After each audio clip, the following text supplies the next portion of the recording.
Segment 3. Assess the cardio aspects of the thorax. Help the patient into semi-Fowler's position.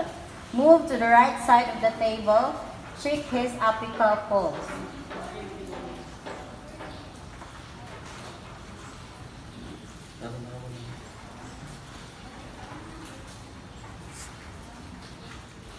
Next, inspect the fourth and fifth intercostal spaces at the mid-clavicular line.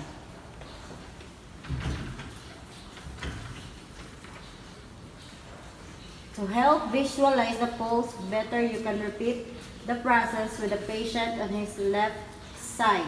Remember, in about half of patients, the apical pulse isn't visible. Palpate the apical pulse even if it's not visible.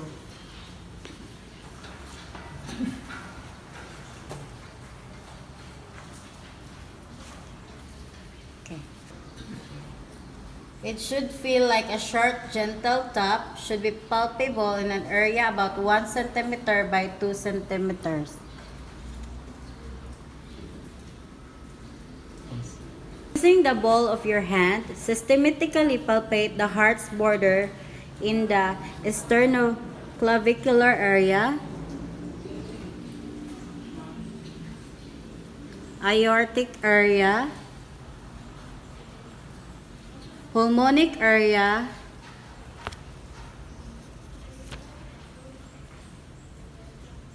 left ventricular area. Note any lifts, heaves, or vibrations. Auscultate for heart sounds with the patient in 3 positions. Lying on his back with the head of the bed raised 30 to 45 degrees. So fine sitting up, lying on his left side, left lateral. Auscultate the heart at the right second intercostal space close to the sternum, his aortic. Along the left sternal border in each intercostal space from the second is the pulmonic. Through the fifth intercostal spaces and at the apex.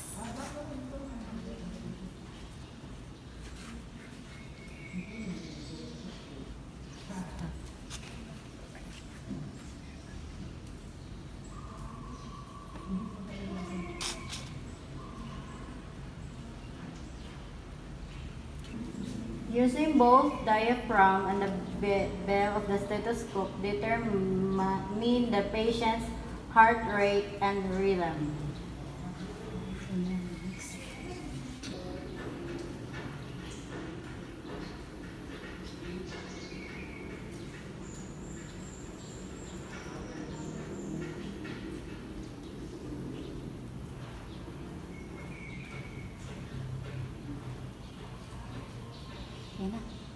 Assess the patient's arm. Note for range of motion, muscle mass, and strength. To assess the vascular system in the arms, inspect the patient's hands. They should feel warm and should not detect edema or lesions. So to assess the vascular system in the arms, inspect the patient's hands.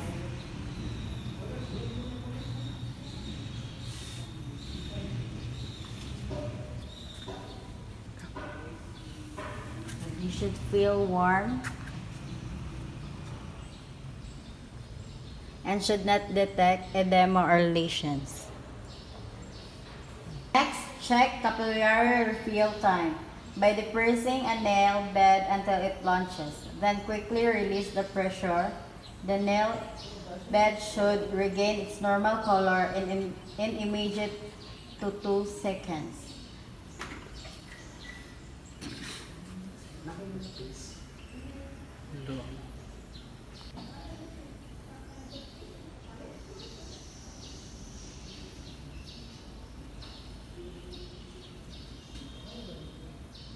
Next, palpate the radial and brachial pulses, which should be equal, regular, and rate and rhythm, strong but not bounding in amplitude.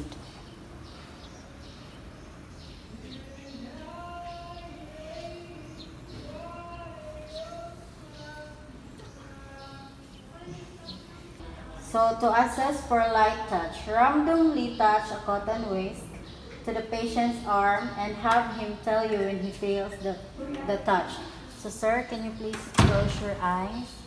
And if you feel the cotton, you may say yes. And if not, you may say no. Okay?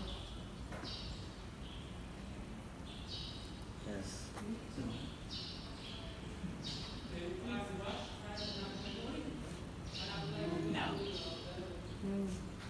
No. Yes. No.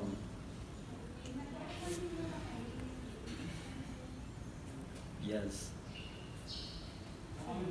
No. So to assess the patient's pain sensation, use a broken swab to test sharp and dull sensation. Tell the patient to identify the sensation as sharp or dull and should lightly touch his skin with the swab. Alternate the sharp and blunt ends of the swab. If the patient has trouble identifying this stimuli, assess his temperature sensation in a similar way using test tubes of warm and cold waters.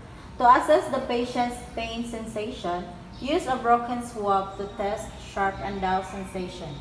Tell the patient to identify the sensation as sharp or dull and should lightly touch the skin with the swab. So sir, can you please close your eyes? Okay. Dull. Sharp. Dull. Sharp. Okay. So if the patient has trouble identifying this stimuli, assess his temperature sensation in a similar way using test tubes of warm and cold water.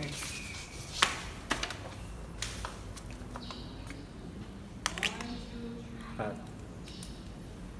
Cold. Hot. Cold.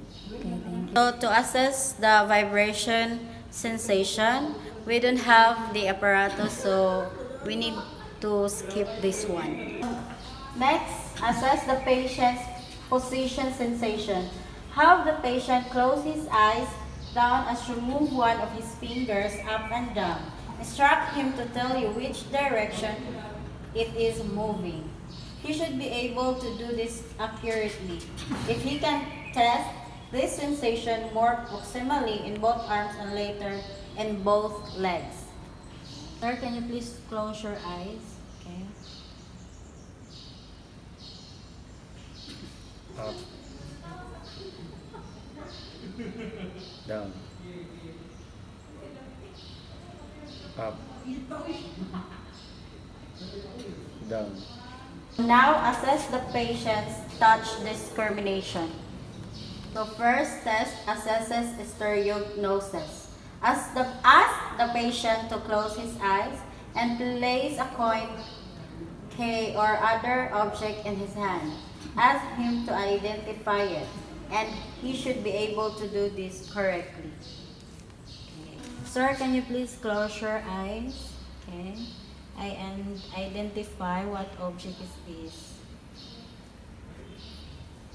Coin. Okay, thanks. Second test assesses gravitation. Perform this test if the patient has difficulty moving his hands. Trace a number in the palm of his hand and ask him to identify it. He should be able to identify the number accurately. Yes, sir.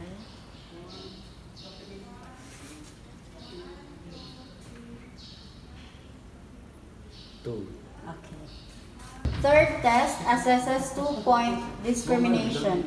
Randomly touch two sharp objects to the patient's fingertips and then gradually decrease the distance between the two objects. To note the distance at which he can no longer perceive two separate points, normally this is less than 5 millimeters. So sir, can you please close your eyes?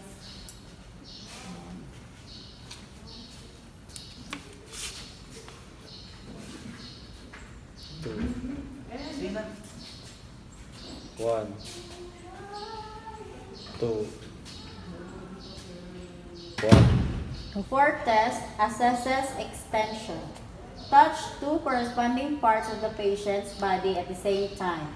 Ask him to show you where he was touched. He should be able to feel both touches and identify their location there. Sir, can you please close your eyes?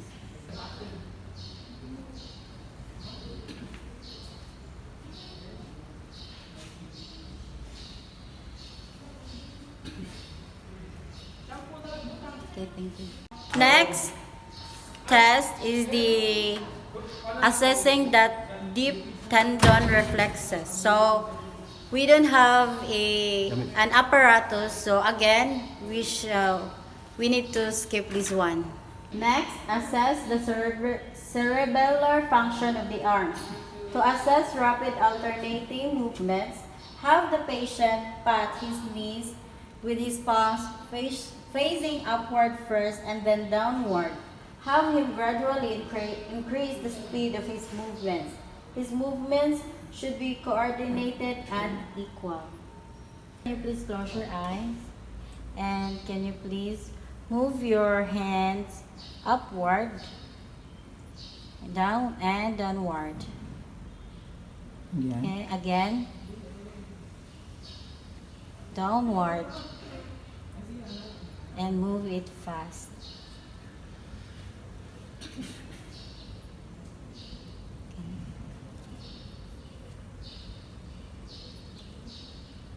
Next, ask the patient to touch his thumb to each finger in the same hand and then to reverse the direction.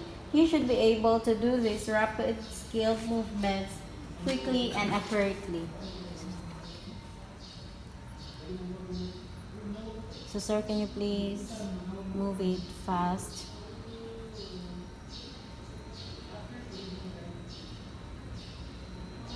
Assess point-to-point localization using the finger-to-finger test. Have the patient touch your finger with his finger and then touch his nose. Tell him to touch his nose and then touch the finger. Vary the finger or put in any direction and do it 3 times.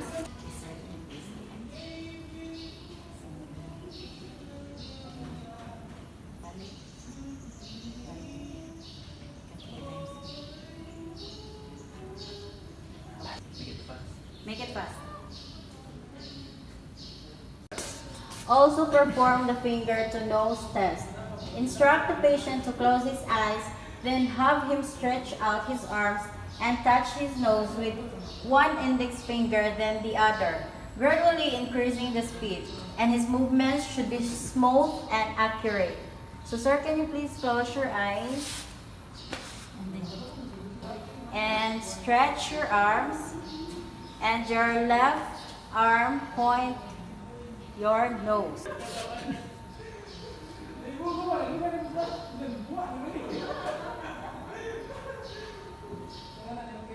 Sir, can you move it fast? Yan na.